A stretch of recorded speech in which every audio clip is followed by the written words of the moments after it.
पंचगंगा नदी आहे आणि या नदीमध्ये हे तुम्ही मंदिर पाहू शकता की ती पाण्याखाली आहे। खरोखरच खूप सुंदर आहे कोल्हापूर।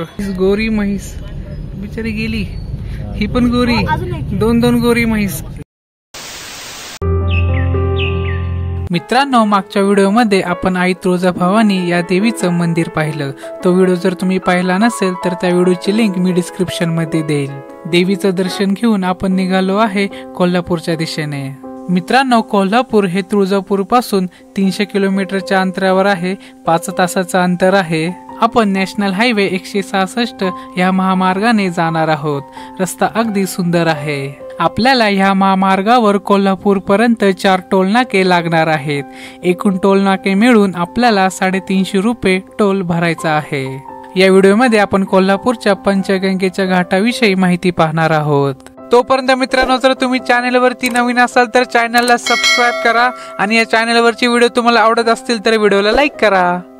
2000 years later. तर मित्रांनो, आम्ही 6 तासाचा प्रवास करून तुळजापूरवरून कोल्हापूरमध्ये पोहोचलेलो आहे। 12 वाजता निघलो होतो, 11 वाजता। आता 6 वाजलेले आहेत। ही पंचगंगा नदीचा घाट तुम्ही पाहू शकता। बाकी कोल्हापूर खूप सुंदर आहे। म्हणजे इथे खूप जुन्या वस्तू, जुने घरं आहेत। तुम्ही ही दीपमाळ पाहू शकता। ती तुम्हाला इथं छोटी वाटत असेल पण ही 3 मजल्याची आहे, एवढी उंच आहे। आणि त्याच्या शेजारीच एक छोटी आहे, ती पण खूप छान आहे। आणि ही वास्तू आहे, वास्तू आहे का कोणाचा वाडा आहे, म्हणजे जुन्या गोष्टी आहेत तिथे। आता आपण पंचगंगा घाटात उतरूया। मित्रांनो, ही पंचगंगा नदी आहे आणि या नदीमध्ये तुम्ही मंदिर पाहू शकता की ती पाण्याखाली आहेत। पाण्याखाली नाहीत, म्हणजे आता तर वरती आलेत, पण जेव्हा नदी पूर्ण म्हणजे पाणी येत असेल तर हे मंदिर 2-3 मंदिर आहेत ते पाण्याखाली जात असतील 100%। म्हणजे ही जागा पण ह्या साईडला तुम्ही पण पाहू शकता।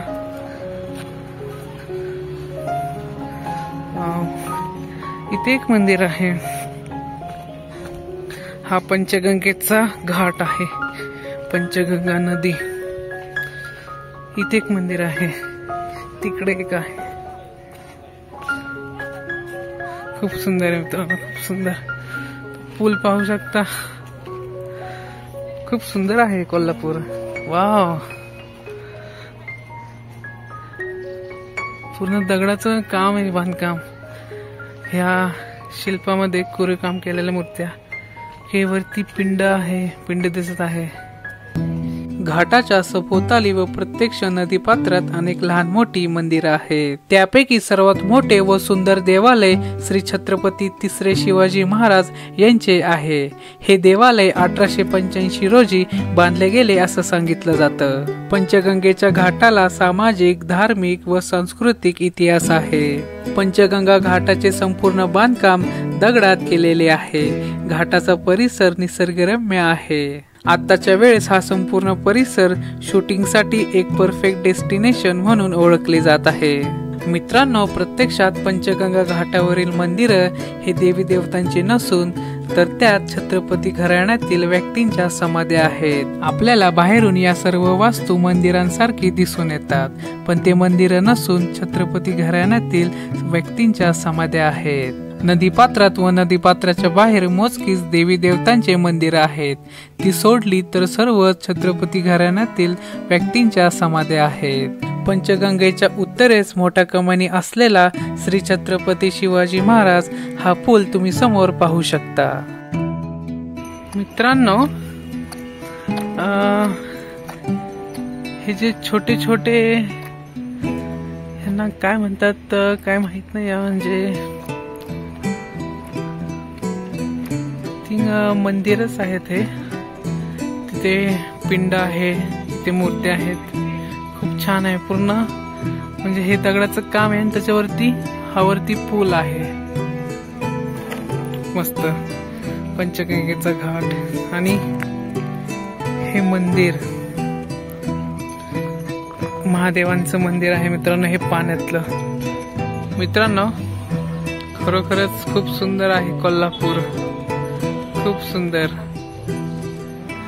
हे जे पंचगंगा नदीमधले मंदिर पाहून खूप छान वाटतं आणि खूप जुने हे अजून पण टिकून आहे. त्याची नक्षीकाम प्रत्येक म्हणजे दीपमाळावर मूर्ती आहेत, हत्ती आहे. वाव, खूप सुंदर, खूप मस्त आहे. हे महादेवांचं मंदिर. इथं सगळीकडे पक्ष्यांचे थवे उडत आहेत, चिमण्या आहेत, पोपट दिसत आहे, घार आहे, बगळे. खूप छान. मित्रांनो, खरोखरच कोल्हापूरमध्ये स्थित असलेला पंचगंगेचा घाट हा खूप सुंदर आहे. तुम्हाला जर एकांत पाहिजे असेल तर तुम्ही ह्या जागेवर नक्की या. आणि या पंचगंगा नदी पात्रामध्ये आम्हाला मोठ्या प्रमाणामध्ये कचरा दिसला, तर इथे आपल्याला कचरा करायचा नाहीये. या सर्व वास्तूंना जपणं ही आपली जबाबदारी आहे व ती आपण पार पाडली पाहिजे व इथे कचरा नाही केला पाहिजे. गोरी म्हैस बिचारी गेली. ही पण गोरी, दोन गोरी म्हैस. मित्रांनो, पुढच्या व्हिडिओमध्ये आपण कोल्हापूरची महालक्ष्मी या देवीचं दर्शन घेणार आहोत. तो व्हिडिओ लवकरच चॅनलवरती तुम्हाला मिळेल. हा व्हिडिओ जर तुम्हाला आवडला असेल तर व्हिडिओला लाईक करा, शेअर करा, कमेंट करा आणि हो, चॅनलला सबस्क्राईब करा. धन्यवाद मित्रांनो.